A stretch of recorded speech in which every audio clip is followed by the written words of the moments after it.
Does Brooklyn need Downstate? Yes! I don't think Albany just heard you. Does Brooklyn need Downstate? Yes! Does Brooklyn need Downstate? Yes! Does Downstate need funding? Yes! Albany, are you listening? Yes! Good. Better be, right? I should say this. Albany, are you hearing? So, look, you know, I just said to the bishop, I said, yeah, 10 years ago, we looked exactly the same. I mean, it is really, I mean, there's a lot of things that are wrong these days in America. But one of the things that are right in America is that when COVID happened, healthcare workers were at the ready. And so this hospital became the COVID hospital. That actually made the situation right now for all of us worse. But think about what the heart of Downstate did. It became, as the senator said, the social infrastructure. Look, I taught in Brooklyn, Clara Barton High School for the health professions. I've lived in Brooklyn for years. Okay, I live in Inwood now. But I lived in Brooklyn for years. This hospital, this medical center, this teaching hospital for both nurses, it's one of the most important accelerated nurse education programs. For doctors, you just heard, it is the program that trains more doctors in New York City than any other place. I didn't know it was New York State. I knew it was New York City.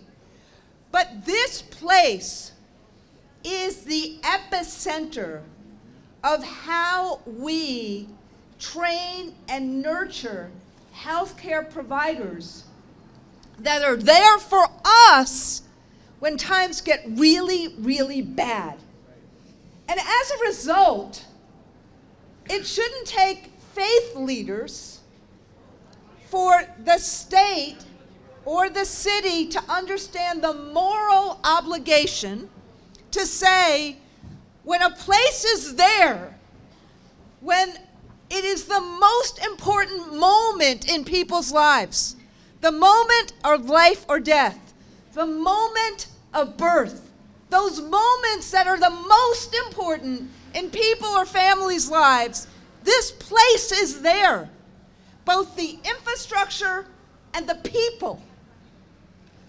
It shouldn't take a moral understanding to understand that the powers that be in the state need to be there when we need to fund it. That's right. We shouldn't be begging. We shouldn't be here a decade later asking for this place to stay alive. This place keeps people alive. We should not be asking the state to keep it alive. Yes. But that's why, as Fred said, I was supposed to be in Houston today. I'm here instead because it is our moral obligation, it is our legal obligation, it is our ethical obligation, it is our social and economic and education obligation to be on the streets to make sure that that covenant to Brooklyn, that covenant to people that the state needs to have gets done on the streets here right now. That's why I'm here. That's why you're all here. And yes, it is about shouting from the rooftops. It is about the social media work. Because the problem, and it's about us being on the streets and being in Albany and doing our thing. Because the problem is, power never yields unless the people make it yield. And that is what we're all doing.